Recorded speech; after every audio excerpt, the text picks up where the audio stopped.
The cold bit into Caden Ingram's face like a living thing with teeth, and he knew with absolute certainty that he was going to die out here in the snow.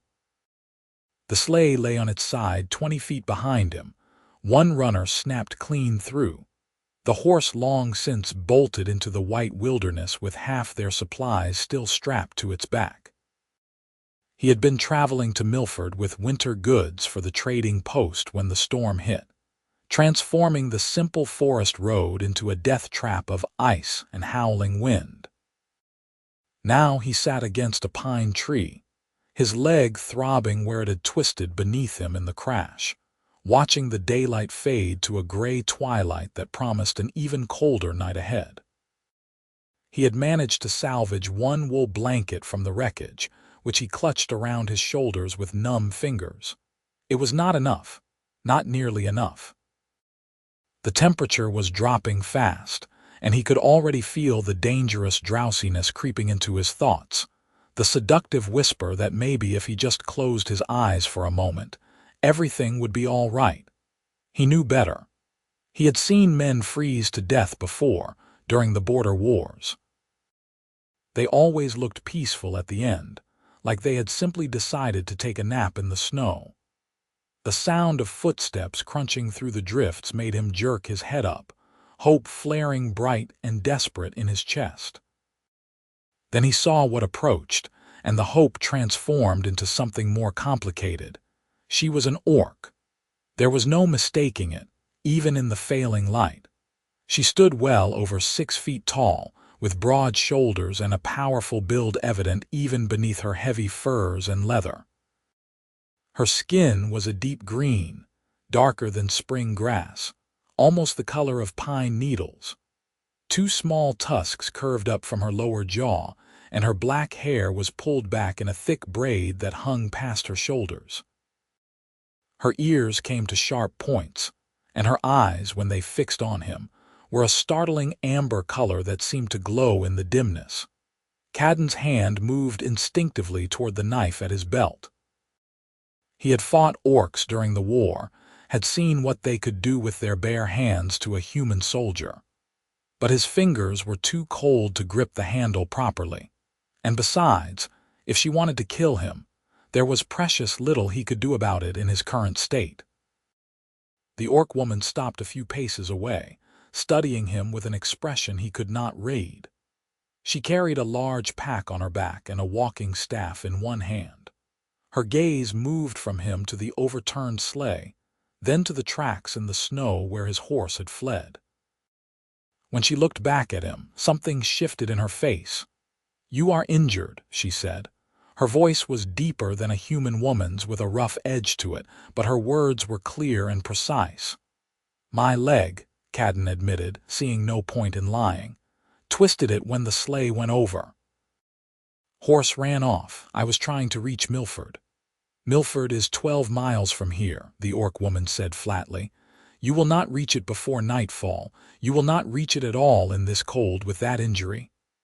"I know," Caden said. The words came out bitter, but not at her, at the situation. At his own stupid decision to try to make the journey despite the threatening weather. At the universe itself for putting him in this position. The orc woman was quiet for a long moment, and Caden could practically see her thinking, weighing options. She could walk away, leave him here to freeze. No one would blame her. Humans and orcs were not friends, not allies, barely even at peace. The wars had ended only 5 years ago, and the grudges on both sides ran deep as mountain roots. "I have a cave," she said finally. "Half a mile west of here. It is shelter. There is wood for fire." Caden stared at her. "Why would you help me?" Something flickered across her face. Irritation, maybe, or perhaps hurt. "Because I am not what your people think I am," she said. "Because leaving you here to die would make me the monster they call me. Because it is the right thing to do." She paused, then added, "Also, you have a blanket. I lost mine when I crossed the river this morning. The current took my pack before I could save it. This is all I have left." She indicated the pack she wore, which Caden now noticed looked water-stained and much lighter than it should be for winter travel. Understanding dawned cold and clear. She needed his blanket as much as he needed her shelter. "So we share the blanket or die," he said. "Is that it?" "That is it," the orc woman confirmed. "I am strong enough to carry you to the cave, but we will need to share what we have to survive the night, maybe several nights if this storm lasts." Caden looked at the darkening sky, at the snow that was already starting to fall more heavily. He thought about his chances alone, with one blanket and no shelter and an injured leg. Then he thought about spending the night in a cave with an orc woman who could snap his neck like a twig if she chose. "All right," he said. "I accept." The orc woman nodded and moved forward, kneeling beside him. Up close, she was even more imposing. Caden was not a small man, but she made him feel slight. "My name is Grushka," she said. "I am going to lift you now. It will hurt your leg." "Caden," he replied. "Caden Ingram." "And I know it will hurt." She was right. When she slipped her arms under him and stood in one smooth motion, lifting him as easily as he might lift a child, pain shot through his twisted leg like lightning. He bit down on a cry, managing to keep it to a sharp hiss between his teeth. Grushka adjusted her grip, settling him against her chest with his blanket still wrapped around him. "Hold on," she said, and started walking. The journey to her cave was a blur of white and pain and growing darkness. Caden found himself pressed against her warmth, feeling the steady rhythm of her breathing, the powerful certainty of each step she took through snow that would have been knee-deep on him. She did not falter, did not slow, even carrying his weight. He could feel the muscle beneath the furs, the solid strength of her. He must have passed out from the pain at some point, because the next thing he knew, they were in darkness lit by the flickering orange glow of a small fire. He lay on packed dirt, the stone walls of a cave rising around him. His blanket was tucked around his body, and Grushka knelt beside the fire, feeding it small sticks with careful precision. "You are awake," she observed without looking at him. "Good. I need to examine your leg." Caden tried to sit up and immediately regretted it.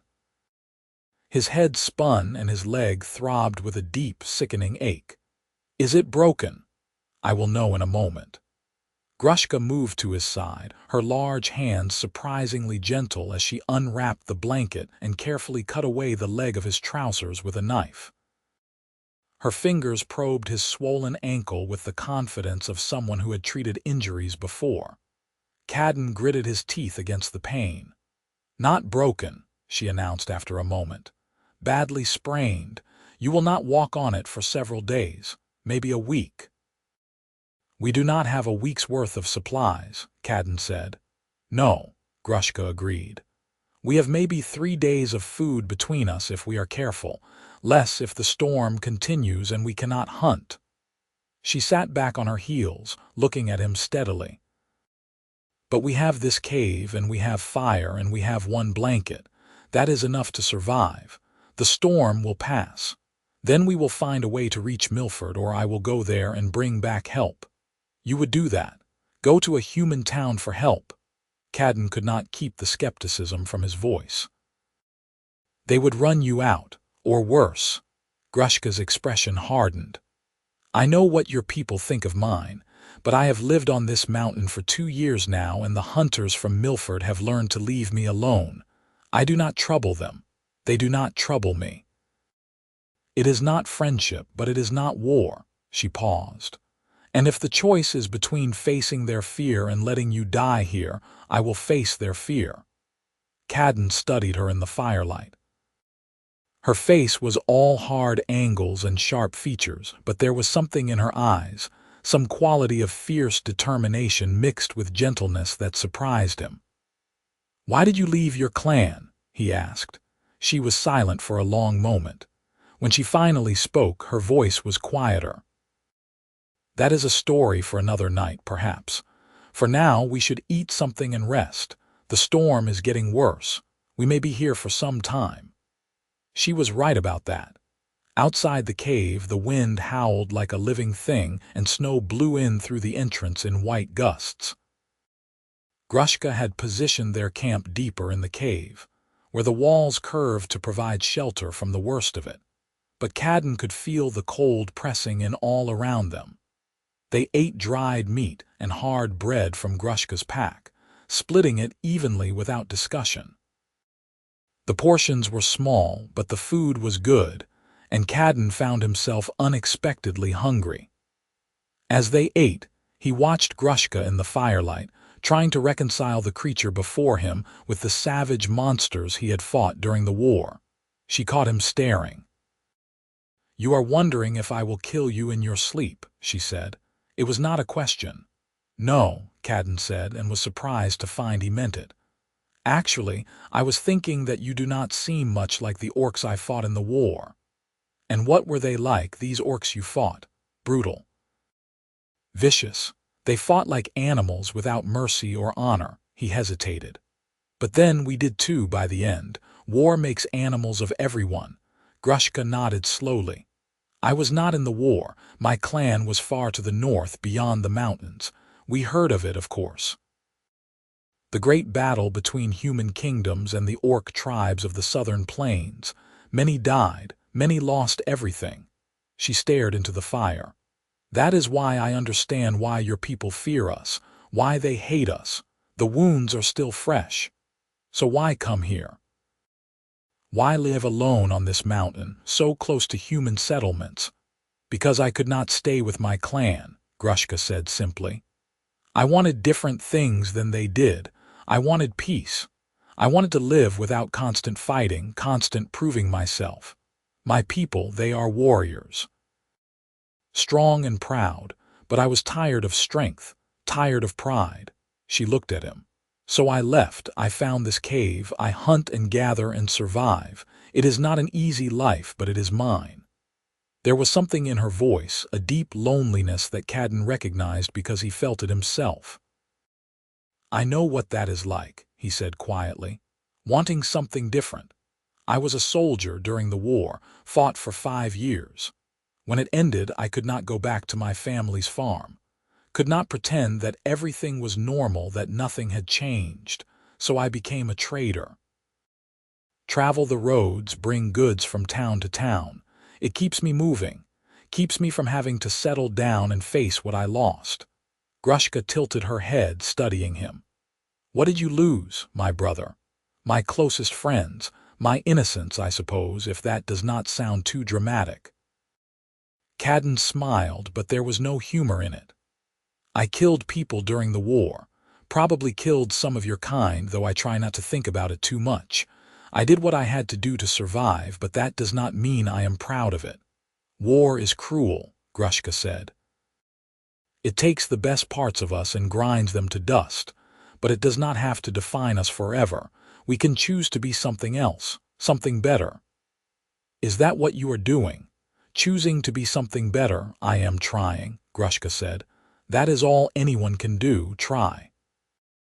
They fell silent after that, each lost in their own thoughts. The fire crackled and popped, and outside the wind continued its endless howling. Caden felt exhaustion pulling at him, heavy and insistent. His legs still throbbed, but the warmth of the fire and the food in his belly were making it hard to keep his eyes open.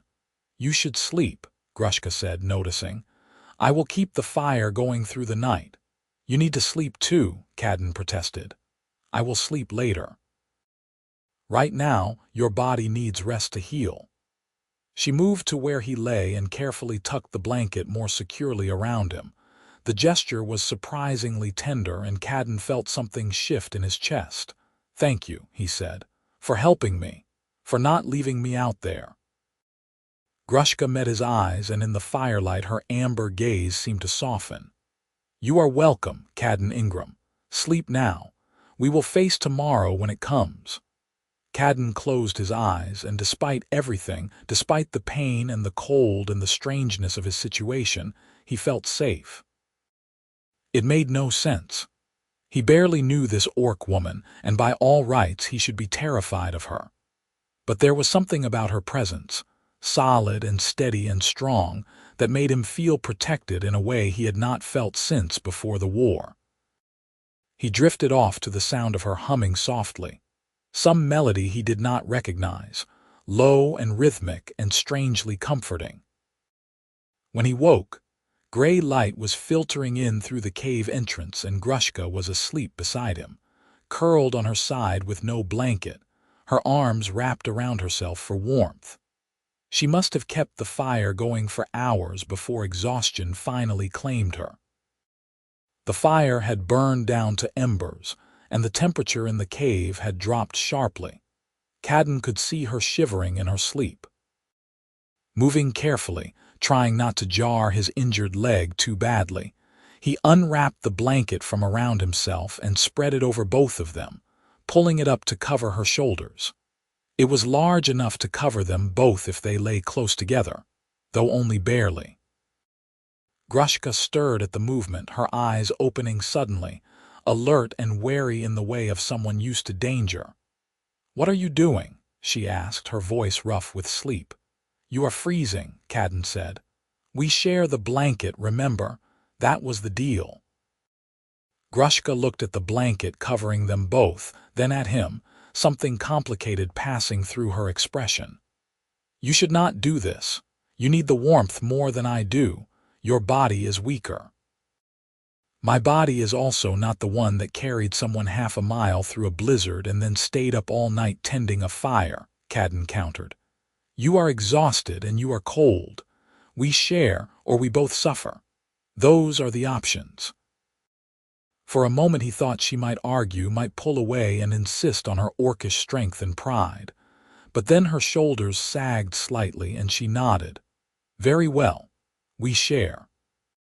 She did not move away, and neither did he, and so they lay there together under the single blanket, close enough that Caden could feel the heat beginning to build between their bodies. It was awkward and strange and oddly intimate, but it was also undeniably warmer than either of them would have been alone. "I need to rebuild the fire," Grushka said after a moment. "In a minute," Caden replied. "Let yourself warm up first. The fire can wait a few minutes." Grushka made a sound that might have been agreement or resignation, and closed her eyes. Within moments, her breathing had deepened again, sliding back into sleep. Caden watched her face relax, the hard lines softening, and felt that strange shifting in his chest again. She was not what he had expected. Not at all. The orcs he had fought in the war had been mindless brutes, or so it had seemed. They had charged into battle with savage roars, wielding crude weapons, showing no fear of death. It had been easy to think of them as monsters, as less than human. But Grushka was none of those things. She was thoughtful and careful and kind. She had saved his life when she could easily have left him to die. She had shared her shelter and her food without hesitation, asking only for the blanket in return. And now here they were, two former enemies, huddled together for warmth in a cave while a storm raged outside. It would have been funny if it were not so terrifying. If anyone from Milford knew he was here like this, they would think he had lost his mind. And if any of Grushka's people knew she was helping a human, she would probably face exile or worse. But in this moment, none of that mattered. In this moment, they were just two souls trying to survive. The storm lasted 3 days. 3 days of howling wind and relentless snow that piled up outside the cave entrance, until Grushka had to dig them out each morning, just to let in light and fresh air.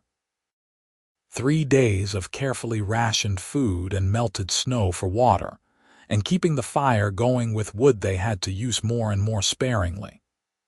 3 days of enforced closeness, of sharing the blanket and sharing stories and slowly, carefully, learning to trust each other. Caden's leg improved gradually. By the second day, he could put a little weight on it, though Grushka insisted he stay off it as much as possible. She tended to him with a competence that spoke of experience, wrapping his ankle with strips of cloth to support it, making him exercise it gently to keep it from stiffening. She was patient and thorough, and her hands, though large and strong, were always gentle. They talked to pass the time. Caden told her about his childhood on the farm, about his brother Marcus who had died in the war, about the friends he had lost, and the places he had seen in his travels. Grushka told him about life in her clan, about the complex hierarchy and constant battles for status, about her mother who had been a great warrior and her father who had died hunting a bear. She told him about the traditions of her people, their stories and songs, their complicated honor codes that governed every aspect of life. "It sounds exhausting," Caden admitted. Grushka laughed, a deep rumbling sound that filled the cave. "It was. That is part of why I left. I was tired of always having to prove myself, always having to fight for respect. Here alone, I do not have to prove anything to anyone." "Do you miss them? Your people?" She was quiet for a long moment. "Sometimes. I miss my mother, though she did not understand my choice to leave. I miss the feeling of belonging somewhere, of being part of something larger than myself." She looked at him. "But I do not miss the violence. I do not miss the constant competition. Here I have peace. That is worth the loneliness." "I understand that," Caden said. "Sometimes peace is worth any price." On the third night, when the wind finally began to die down and the snow stopped falling, they lay together under the blanket and listened to the sudden quiet. It felt almost unnatural after days of constant howling. "The storm is ending," Grushka said softly. "Yes," Caden agreed. "In the morning we should be able to travel. Your leg is better but not healed. The journey to Milford will be difficult, I know. But we are almost out of food. We need to reach town."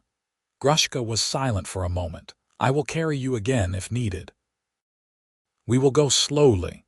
It will take most of the day, but we will make it." Caden turned his head to look at her. In the firelight, her profile was strong and beautiful in a way he was only beginning to appreciate. "You do not have to come with me all the way. You could leave me at the forest edge. I can make my way from there. And if you fall, if your leg gives out," Grushka shook her head. "No, I will see you safely to Milford. I did not keep you alive for 3 days just to have you freeze on the last mile. They will not welcome you there, you know that, I know.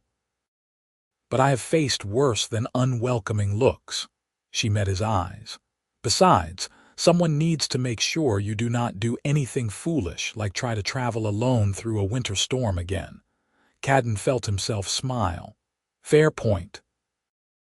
They lapsed into comfortable silence, and Caden found himself acutely aware of her beside him, of the warmth of her body, of the rise and fall of her breathing. Over the past 3 days, he had grown used to her presence, used to her nearness. The idea of leaving the cave, of returning to the human world where she would not be welcome, filled him with an unexpected sadness. "Grushka," he said quietly. "Yes, thank you for everything. You saved my life." "You would have done the same for me," she said. "I would like to think so. But I am not sure I would have been brave enough. There is a lot of history between our peoples, a lot of hate." "Hate is easy," Grushka said. "Kindness is harder, but it is also better." She paused. "You have been kind to me these past days, Caden. You have treated me with respect. You have listened to my stories and shared your own. You have not looked at me with fear or disgust, the way most humans do. That means more to me than you know." "You have given me no reason to fear you," Caden said. "And as for disgust, I could never feel that." "You are not what I expected, Grushka. You are not the monster I was taught to see. You are just a person trying to live her life with honor and dignity. I respect that. I respect you." In the firelight, he saw her eyes shine with moisture. "Do not make me cry, human. Orc women do not cry." "Then I will not tell anyone if you do," Caden said gently. She laughed, the sound caught between amusement and something deeper. "You are strange, Caden Ingram. strange and kind and braver than you know." She hesitated, then added, "I am glad the storm brought you to me. I am glad I found you in the snow." "I am glad too," Caden said, and meant it with his whole heart. They left at first light, stepping out into a world transformed by snow. Everything was white and pristine and beautiful, the sun glinting off the drifts in 1,000 diamonds. The air was bitterly cold but still, the storm's fury finally spent. Caden could walk with a stick for support, though his ankle still ached with every step. They moved slowly, Grushka matching her pace to his, never complaining, never rushing him. She had fashioned a rough crutch from a forked branch which helped, but the journey was still exhausting. They stopped frequently to rest, and each time Grushka insisted on checking his ankle, making sure the wrapping was still tight and secure. The forest was eerily silent, as if the storm had scoured away all life. Their footsteps crunched in the snow, the only sound for miles. Caden found himself hyper-aware of Grushka beside him, of her strength and steadiness. He had come to rely on her over the past 3 days, had come to trust her in a way he had not trusted anyone in a long time. It was more than trust, though. Something else had grown between them in that cave, something he was almost afraid to name. They reached the forest edge by midday. Through the trees, Caden could see the smoke rising from Milford's chimneys, the town spread out in the valley below. So close now. Just a couple of miles across open ground, Grushka stopped at the tree line, not stepping out into the open. "I should leave you here," she said quietly. "No," Caden said immediately. "You have come this far. Let me at least buy you a meal and a warm bed for the night. It is the least I can do. Your people will not welcome me. Then they will have to deal with their discomfort. You saved my life, Grushka. You deserve better than to be turned away at the edge of town like some criminal." "I am not afraid of their rejection," Grushka said. "I have lived with it for 2 years, but I do not want to cause trouble for you. If they see you with me, they may treat you badly as well." "Let them try," Caden said with more confidence than he felt. "I am done living in fear of what people think. You taught me that these past days. Kindness is harder than hate, but it is also better. So let me be kind. Let me repay what you have done for me."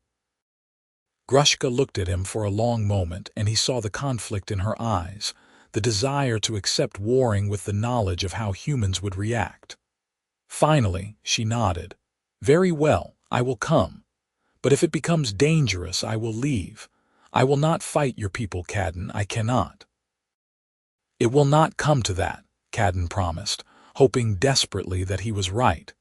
They walked together down the slope toward Milford, and with every step closer, Caden felt his anxiety growing. He knew how this would look. A human man, injured and disheveled, accompanied by an orc woman. People would talk. They would assume the worst. He would be questioned, maybe even accused of consorting with the enemy. But when he glanced at Grushka, walking tall and proud beside him despite the tension in her shoulders, he knew he would face whatever came. She had saved him. She deserved his loyalty in return.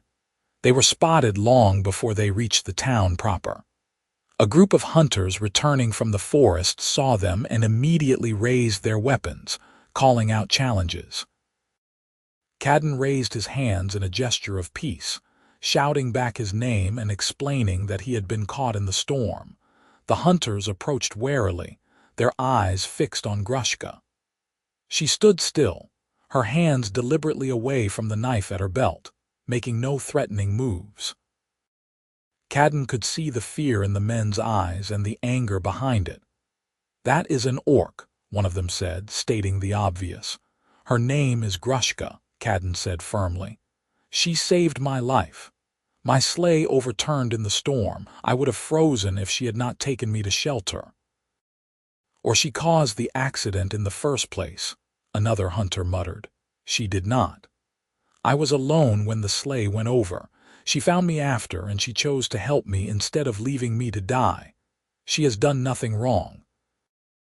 "Orcs are not welcome in Milford," the first hunter said, though he lowered his bow slightly. "That has been the rule since the war ended." "Then the rule is unjust," Caden said. "She saved a human life. Does that count for nothing?" The hunters exchanged uncertain glances. Caden could see them wavering, unsure how to handle this situation that did not fit their expectations. Finally, the oldest of them, a grizzled man with a scar across his cheek, stepped forward. "I know you, Caden Ingram. You are the trader, the one who brings goods from Westmark. You are a war veteran, an honest man." He looked at Grushka. "If you say she saved your life, I believe you, but that does not change the fact that many in town will not welcome her presence." "I understand," Caden said. "But I am asking you, as a veteran and as a man who has seen enough death, to let us pass in peace. I will take responsibility for her. If there is any trouble, it will be on my head."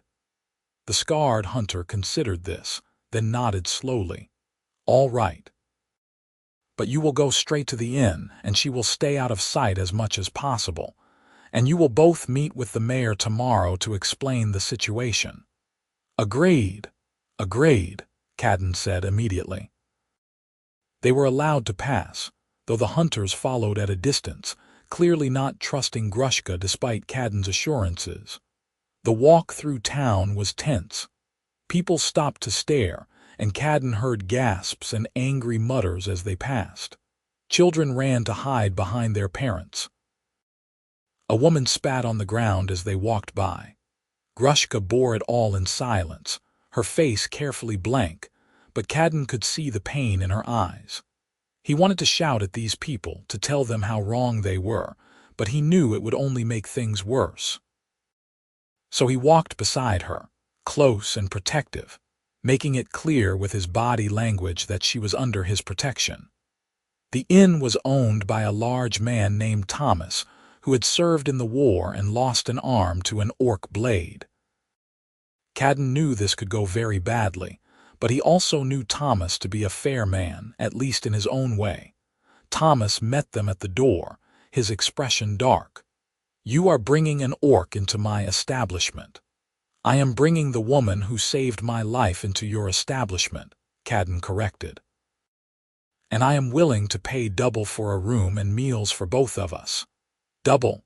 Thomas's eyes narrowed with calculation. "Triple, and she stays in the room. No coming down to the common area." "Triple," Caden agreed, even though it would take most of his remaining coin. "And hot water for washing and a meal brought up." "Done." Thomas stepped aside, though he kept his distance from Grushka. "Room at the top of the stairs, on the right. I will have the girl bring up water and food." They climbed the stairs in silence, and only when they were safely in the room with the door closed did Caden let himself breathe. The room was small but clean, with a single bed and a chair and a washstand. A fire burned in the small hearth, taking the edge off the cold. Grushka moved to the window, looking out at the town below. "You did not have to do that," she said quietly. "You did not have to defend me to those people." "Yes, I did," Caden said. "You defended me by saving my life. The least I can do is defend your honor." "My honor," Grushka repeated, and there was bitter amusement in her voice. "Orcs are not supposed to have honor, according to your people." "My people are wrong about many things," Caden said. He moved to stand beside her at the window. "I was wrong about many things before I met you. I thought I knew what orcs were. I thought I understood, but I was basing my understanding on war, and war shows us the worst of everyone. It does not show us the truth." Grushka turned to look at him, and in the afternoon light her eyes were molten amber, deep and searching. "What do you see when you look at me, Caden? Do you see a monster? Do you see the enemy?" "I see a woman who chose kindness over cruelty," Caden said. "I see strength and courage and compassion. I see someone who saved my life and asked for nothing in return except to share a blanket." He paused, his heart suddenly racing. I see someone I have come to admire and respect and care for more than I probably should. Grushka's breath caught. Caden, you should not say such things. Why not? They are true. Because there is no future in it. Because your people and my people can never truly be together. Because we live in a world that would see any bond between us as an abomination. I do not care what the world sees, Caden said, and he meant it. I care what I see, and I see you, Grushka. I see you clearly, and what I see is beautiful. For a moment, Grushka just stared at him, her expression unreadable. Then, slowly, she reached out and touched his face with one large hand, her fingers gentle against his cheek. You are either very brave or very foolish, she said softly. Maybe both, Caden admitted. He covered her hand with his own, holding it against his face. All I know is that these past 3 days in that cave, I felt more alive and more at peace than I have felt since before the war. Being with you makes me remember who I used to be before battle and death and hatred. You remind me that there is still goodness in the world, that connection is still possible. I feel the same, Grushka whispered. When I am with you, I do not feel like an outcast. I do not feel like a monster. I feel like myself, like the person I always wanted to be. They stood there, hands touching, eyes locked, and Caden felt the moment stretch and deepen into something profound. He knew with absolute certainty that his life had just changed. That this woman, this orc woman who should have been his enemy, had become something far more important. A knock at the door broke the spell. They stepped apart as a young girl entered with buckets of hot water and a tray of food. She set everything down without meeting Grushka's eyes, then hurried out again, clearly uncomfortable.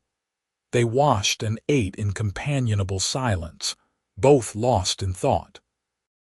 The food was simple but good, thick stew and fresh bread, and Caden realized he had not had a proper hot meal since before the storm. Grushka ate with obvious enjoyment, though she was careful to take only her share, leaving plenty for him. After they had eaten, Caden insisted that Grushka take the bed while he slept in the chair. She protested, but he was firm. You have done enough for me. Let me do this one small thing for you. The bed is large enough for 2, Grushka pointed out. We have shared closer quarters than this for 3 nights. She was right, of course. And the idea of sleeping beside her again, of feeling her warmth, was far more appealing than the hard chair. All right, he agreed. We share, like we shared the blanket. That night, they lay together in the narrow bed, and Caden found himself acutely aware of every point where their bodies touched. Grushka's presence was warm and solid beside him, comforting and unsettling in equal measure. He could hear her breathing in the darkness, slow and steady, and he wondered if she felt the same confusion of emotions that churned in his chest. Caden, she said softly. Yes. What happens tomorrow, when we meet with your mayor, I tell them the truth, that you saved my life. That you deserve gratitude, not suspicion. And if they do not believe you, they will believe me. I am known here, I have earned their trust. And after, what then? Caden was quiet for a long moment. I do not know. I wish I had a better answer, but I do not. All I know is that I do not want this to be goodbye. I do not want to go back to my life of endless traveling, never staying in one place long enough to matter. And I do not want you to go back to your cave, alone on that mountain. What do you want then? I want to find a way for us to be together, Caden said, the words coming out in a rush. I know it is foolish. I know it is impossible, but that is what I want. Grushka rolled onto her side, facing him in the darkness. He could just barely make out her features in the dim glow from the banked fire. It is not foolish, she said. And perhaps it is not impossible. Difficult, yes. Dangerous, certainly, but not impossible. You would want that, to be together. I have been alone for 2 years, Caden. I chose that loneliness because I thought it was better than the alternative, better than the constant violence and competition of my clan.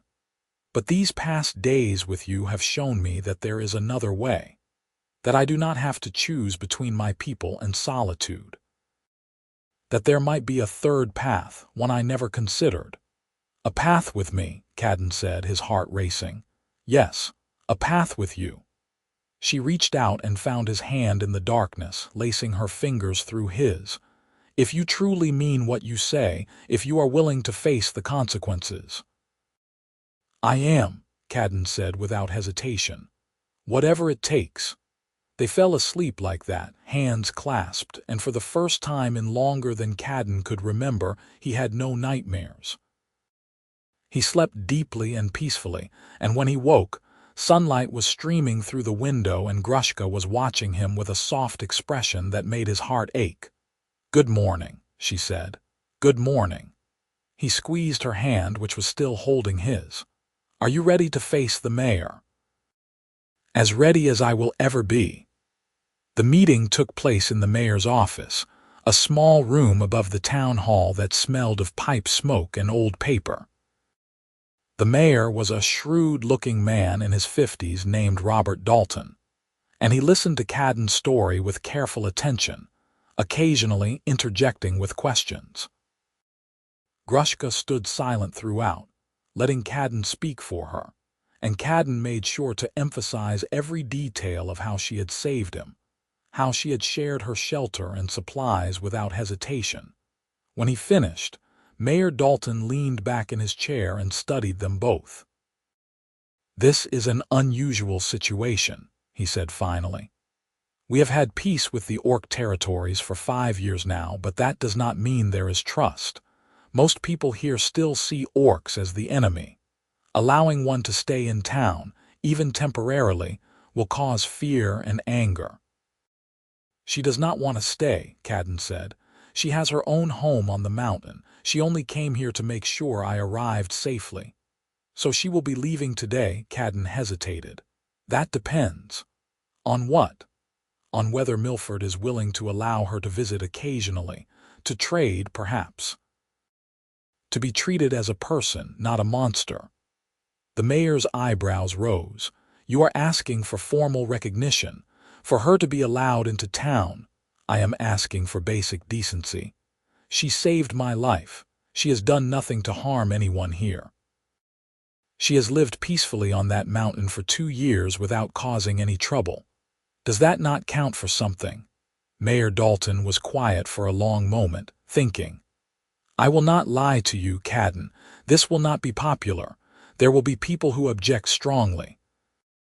But you are right that she has caused no harm, and you are a respected man here, a veteran. If you vouch for her, that carries weight." He looked at Grushka. "Can you speak for yourself, Orc? Or do you let the human do all your talking?" Grushka straightened, meeting his eyes directly. "I can speak."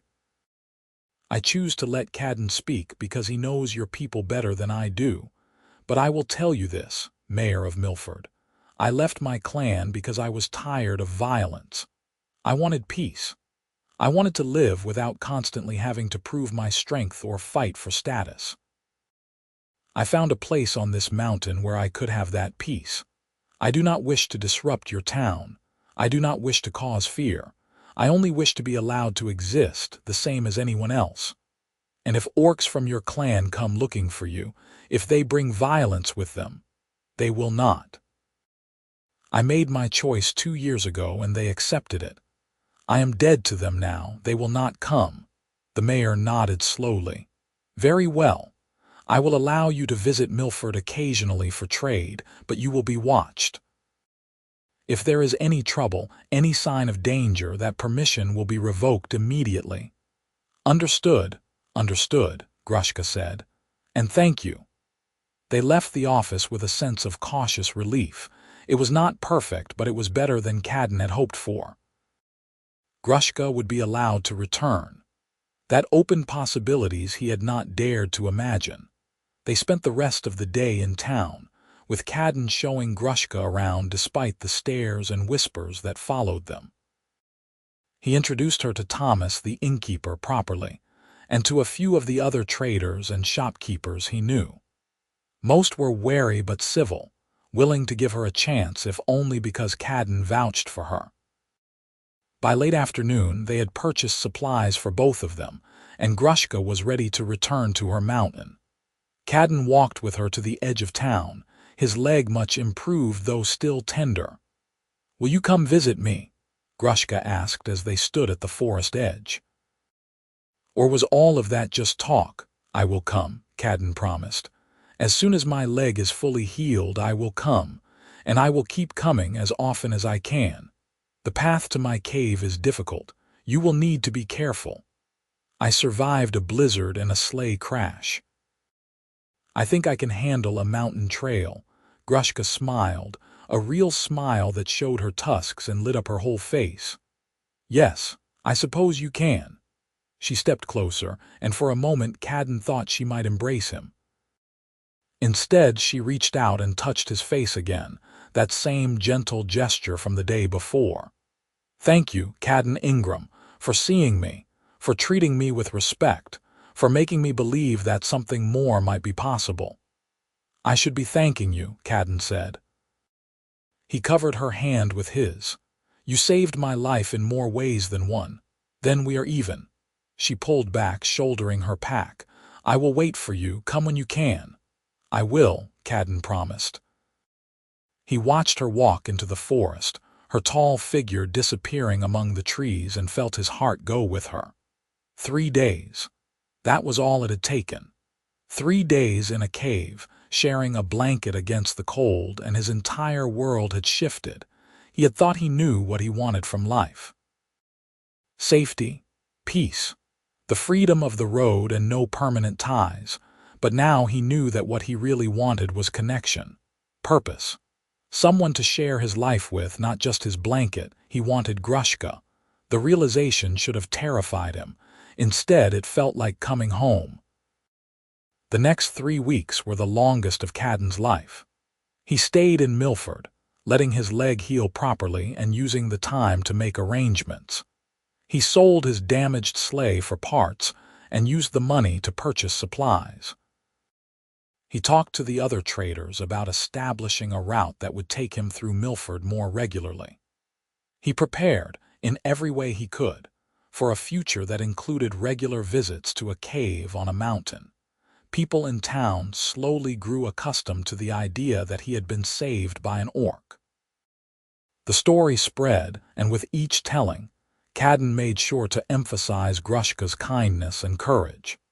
He changed no facts, exaggerated nothing, but he made sure people understood that she had chosen to help him when she could easily have left him to die. Some people remained hostile, insisting that no orc could be trusted. But others, especially the older folks who remembered life before the war, were more willing to see nuance. They remembered that orcs had not always been enemies, that there had been trade and even friendship between the races once, long ago. By the time Caden's leg was fully healed, the town had reached an uneasy acceptance. Grushka would be tolerated if not welcomed. It was not ideal, but it was a start. He set out on a clear morning in early spring, when the snow was finally beginning to melt and the first hints of green were showing on the trees. The trail to Grushka's cave was indeed difficult, steep and rocky, but he took his time and arrived by late afternoon. She was waiting outside the cave, as if she had somehow known he would come today. When she saw him, her face lit up with a joy so pure it took his breath away. "You came," she said unnecessarily. "I promised I would." He closed the distance between them, and this time when she reached for him, he pulled her into a full embrace. She was warm and solid and strong, and holding her felt like the most natural thing in the world. "I missed you." "I missed you too." Her arms came around him, gentle despite their strength. "I was afraid you would change your mind, that you would realize how complicated this would be and decide it was not worth it." "Never," Caden said fiercely. "You are worth any complication, any difficulty." They went into the cave together, and Grushka showed him the improvements she had made in his absence. She had gathered more firewood, stored more food, even fashioned a crude second blanket from furs. The cave felt homier than it had during the storm, lived in and welcoming. They spent the evening talking, catching up on the past 3 weeks. Caden told her about the town's slowly changing attitudes, about the arrangements he had made. Grushka told him about her hunting, about the first signs of spring she had noticed, about the long, lonely nights when she had wondered if he would really return. "I will always return," Caden promised. "As long as you want me to." "I will always want you to," Grushka said softly. That night, they lay together under the 2 blankets, and the awkwardness that had marked their first nights together was gone. In its place was an easy intimacy, a comfort with each other's presence that felt earned and precious. Caden found himself tracing the line of Grushka's jaw with his fingers, marveling at the smoothness of her green skin. "Is this strange for you?" he asked quietly. "Being with a human like this?" "Yes," Grushka admitted, "but it is a good strange, a right strange." She caught his hand, holding it against her cheek. "Is it strange for you?" "Yes and no. It is different from anything I imagined, but it also feels like exactly where I am supposed to be." He paused, gathering his courage. "Grushka, I know it has only been a few weeks since we met. I know this is fast and complicated and probably foolish, but I need you to know how I feel. I am falling in love with you. I think I started falling the moment you offered to share your cave, and I have not stopped since." Grushka's eyes shimmered in the firelight. "Oh, Caden, I have been in love with you since you shared the blanket with me that first morning, when you could have kept it all for yourself. No one has ever put my needs before their own like that. No one has ever seen me as worthy of such consideration." "You are worthy of everything good," Caden said. He leaned in and pressed his forehead against hers, a gesture that felt sacred in its simplicity. "I want to build a life with you if you will have me. I do not know what that life will look like. I do not know how we will make it work, but I know I want to try."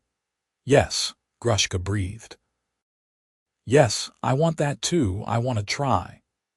They kissed then, tentative at first, learning the shape and taste of each other.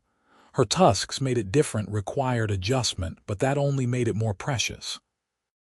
They were bridging a gap that was supposed to be unbridgeable, defying expectations and prejudice with every touch.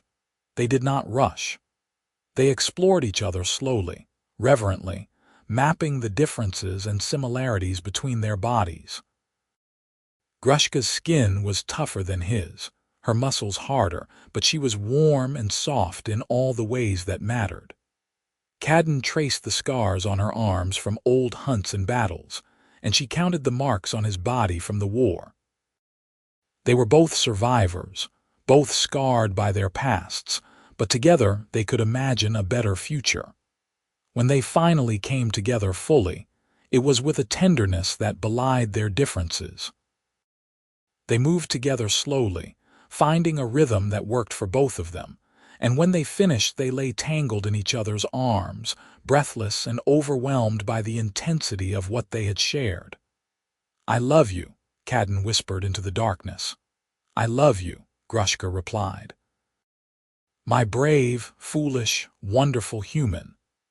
They fell asleep like that, wrapped around each other, and Caden had never felt more at peace. Over the following months, they built a rhythm to their relationship. Caden would spend a week or 2 on the road, trading and earning money, then return to the mountain to spend several days with Grushka. Slowly, carefully, he began bringing her into his life in Milford.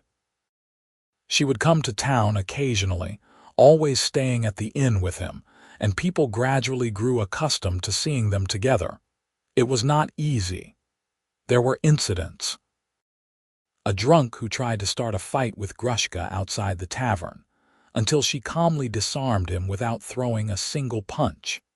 A group of women who refused to shop at any store that served her. though they eventually gave up when most of the merchants ignored their protest. A traveling preacher who railed against the unnaturalness of human-orc relationships until Mayor Dalton quietly asked him to leave town. Through it all, Caden and Grushka remained steadfast. They did not hide their relationship, but they did not flaunt it either. They simply lived their lives, treating each other with obvious love and respect, and gradually that example began to change minds. Thomas the innkeeper was the first to truly come around. One evening, 6 months after the storm, he sought out Grushka and awkwardly apologized for his initial hostility. "I lost my arm to an orc blade in the war," he explained. "I blamed all orcs for that. But you are not the ones who hurt me, and holding on to that hate was only hurting me more. You have been nothing but respectful and kind. I am sorry for treating you badly." Grushka had accepted his apology with grace, and after that, Thomas became one of their strongest defenders in town. When people spoke ill of her, he would remind them that she had saved Caden's life, that she had never caused any trouble, that maybe it was time to let go of the war and look toward peace. Others followed his example slowly. The change was not universal, and there were still those who would never accept an orc in their town. But the atmosphere shifted from hostile to tolerable to, eventually, something approaching acceptance. As winter approached again, nearly a year after the storm that had brought them together, Caden knew it was time to make a decision. He could not keep living this divided life, half on the road and half on the mountain. He needed to choose. He chose Grushka. He sold his trading routes to another merchant and used the money to purchase supplies and tools. Then he took his savings and went to Mayor Dalton with a proposal. "I want to build a house," he said, "halfway between Milford and Grushka's cave. A place where we can live together, where she is not isolated on the mountain but also not forced to endure the discomfort of town life every day. A place that is ours." The mayor had studied him for a long moment. "You are serious about this, about her?" "More serious than I have ever been about anything. The town will talk. The town has been talking for a year now. Let them talk." Mayor Dalton smiled faintly. "You have changed, Caden Ingram. When you first came here, you were a man running from his past. Now you are a man building toward his future. It is good to see." He nodded. "Build your house. You have my blessing for what it is worth." Caden had gone straight from that meeting to the mountain to tell Grushka the news. She had stared at him in disbelief when he explained his plan. "You would do that? Give up your trading, build a house, commit to staying in one place?" "For me." "With you," Caden corrected. "Not for you. With you, I am not sacrificing anything. I am choosing the life I want, and that life includes you every day, not just a few days every few weeks." Grushka had pulled him into a crushing embrace, and he felt moisture on his shoulder where she pressed her face against him. "I love you," she said fiercely.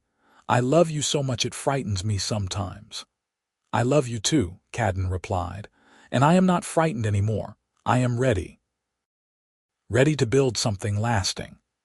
They chose a site together, a clearing in the forest with a good view of both the town below and the mountain above.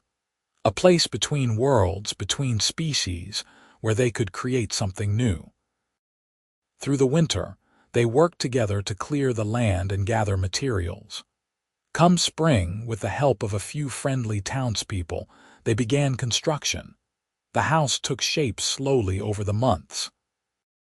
It was not grand, just a simple 2-room cabin with a stone fireplace and sturdy walls, but it was theirs. Every log they placed, every nail they drove, was an act of defiance and hope. They were proving that love could bridge any divide, that two people from different worlds could create a home together. By midsummer, the house was finished. They moved in their few possessions and stood together in the main room, looking around at what they had built. "It is perfect," Grushka said softly. It is home, Caden agreed. That evening, as the sun set and painted the sky in shades of orange and pink, Caden took Grushka's hand and led her outside. They stood on the porch they had built together, looking out over the forest. I have something I want to ask you, Caden said, his heart pounding. He pulled a ring from his pocket, a simple silver band he had commissioned from the town smithy.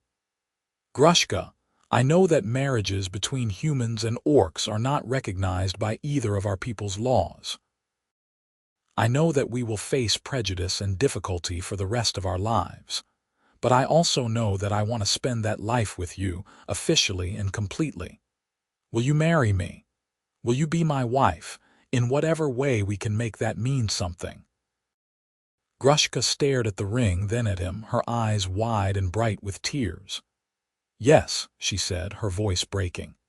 Yes, 1,000 times yes, I will marry you, Caden Ingram, I will be your wife. I will build this life with you, whatever comes. He slipped the ring onto her finger, having had it specially sized to fit her larger hand. Then he pulled her close and kissed her as the sun finished setting, painting them both in golden light. They were married a week later in a quiet ceremony performed by Mayor Dalton, who had agreed to officiate despite the questionable legality of the union. Thomas stood as Caden's witness, and a young woman from town named Emma, who had befriended Grushka over the past months, stood as hers. It was small and simple and perfect. Mayor Dalton had hesitated before declaring them married. I am not sure I have the authority to do this, he admitted. There is no precedent for a human-orc marriage in any law I know. Then we are making a new precedent, Caden said firmly. Someone has to be first. Let it be us. So be it. Mayor Dalton smiled. By the authority vested in me as mayor of Milford and by the power of basic human decency, I declare you husband and wife. May you have a long and happy life together. They had kissed while their small gathering applauded, and Caden felt something settle into place in his soul. This was right. This was where he was meant to be. Life settled into a comfortable pattern after that. They lived in their house between the town and the mountain, and Grushka taught Caden the skills she had learned during her solitary years. Tracking, hunting, identifying edible plants, reading the weather. In turn, he taught her more about human customs and trade, and together they began a small business selling furs and herbs to the town.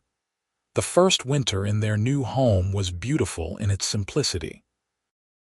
They would wake together and work together and eat together and sleep together, and every moment felt like a gift.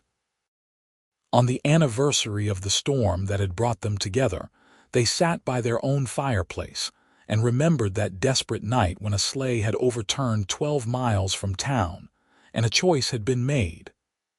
We share the blanket or die, Grushka said, repeating the words from that first night. That is what I said to you. And we shared, Caden replied. We shared and we lived. We built something neither of us could have built alone.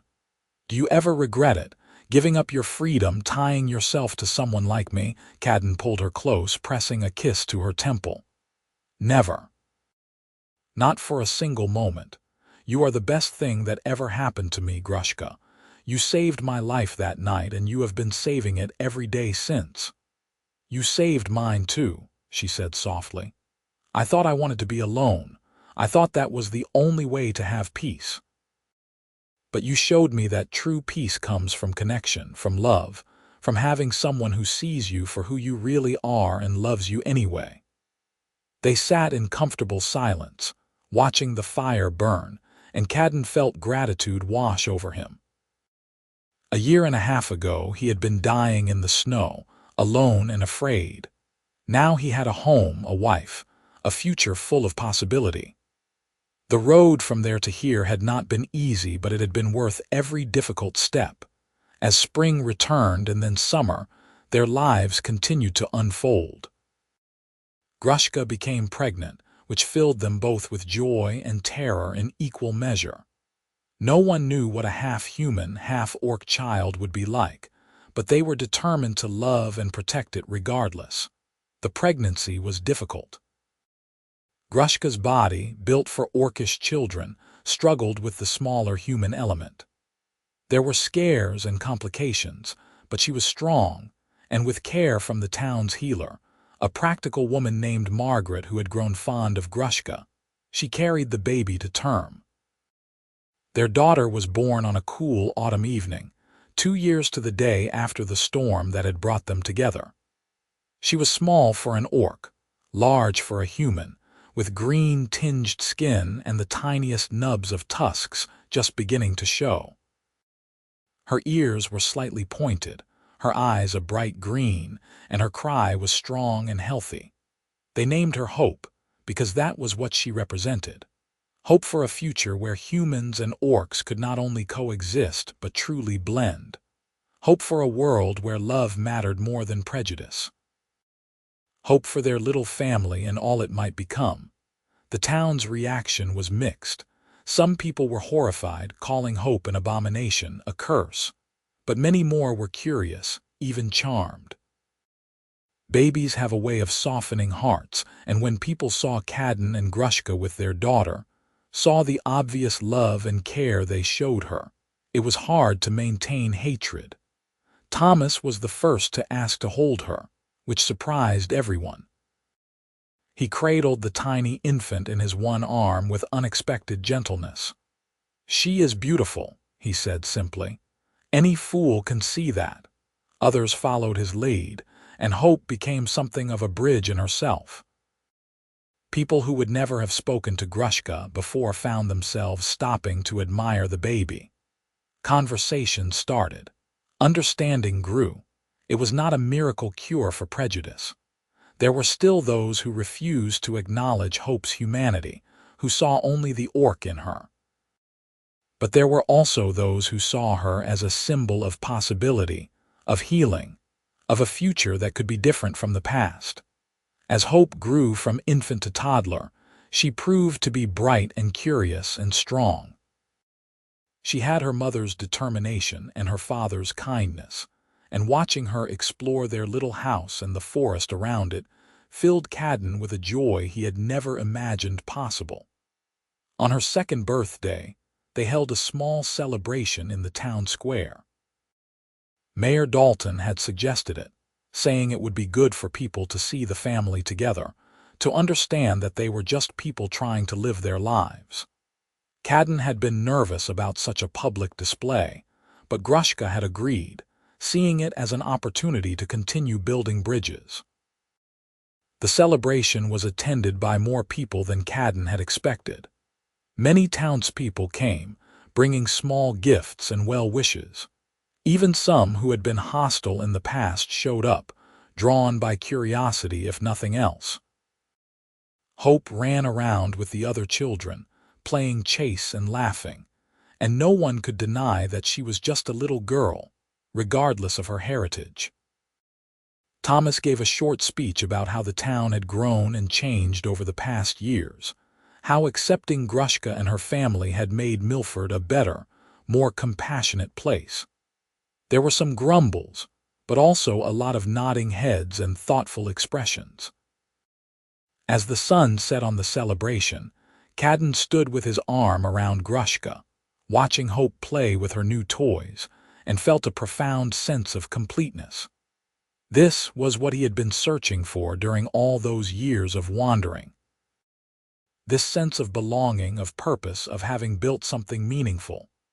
"Thank you," he said to Grushka. "For what?" she asked, smiling. "For finding me in the snow, for offering to share your blanket, for giving me a chance when you had every reason not to, for building this life with me."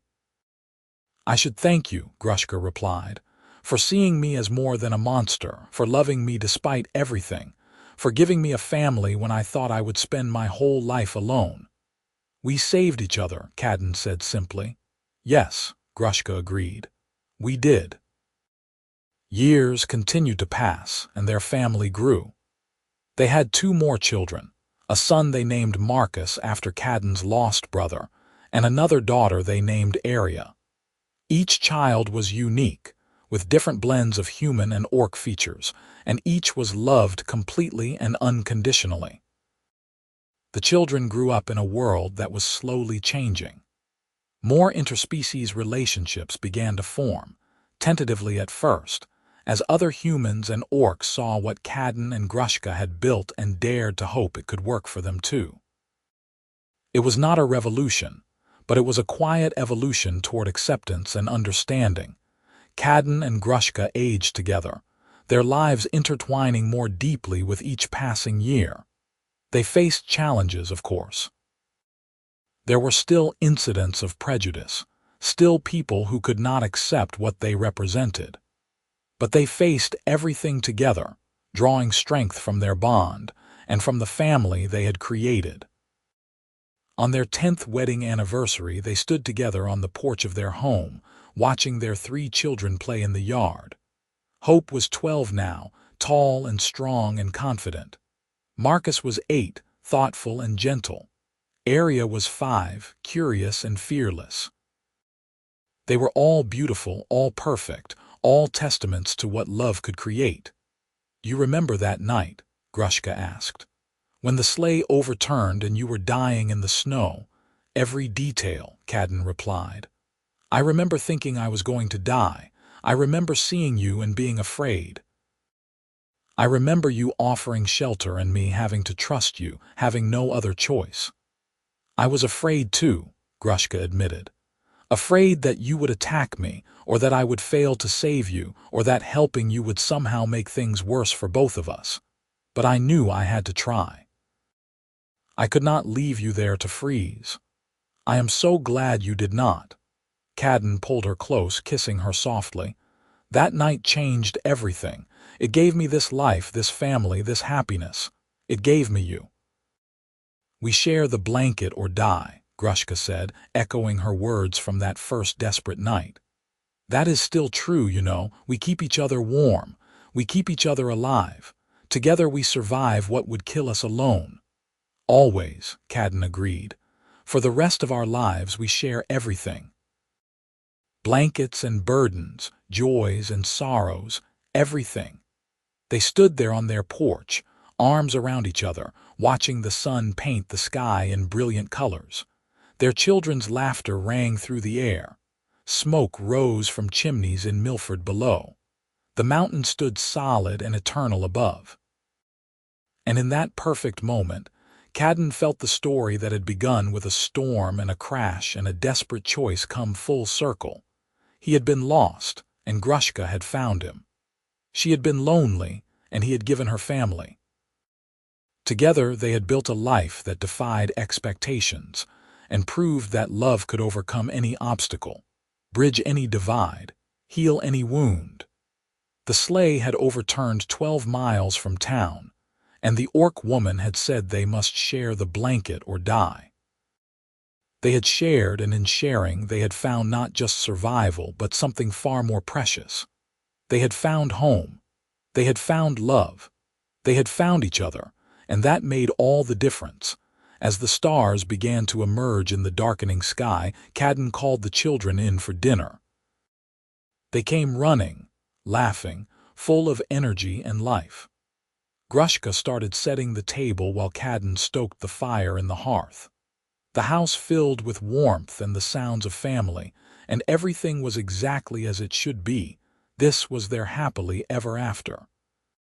Not perfect, not easy, but real and earned and worth every struggle. They had taken a moment of desperate need and transformed it into a lifetime of love. They had proven that different worlds could not just coexist, but truly unite. And on cold winter nights, when they still shared a blanket by the fire, they would remember that first night in the cave and smile at how far they had come. From strangers to lovers to partners to parents, from enemies to family, from survival to thriving. The storm that had nearly killed Caden had instead given him everything worth living for. And the lonely orc woman who had chosen kindness over cruelty had found the belonging she had always craved. Together, they had built something beautiful. Together, they had created a future worth believing in, and they lived, truly and completely, happily ever after.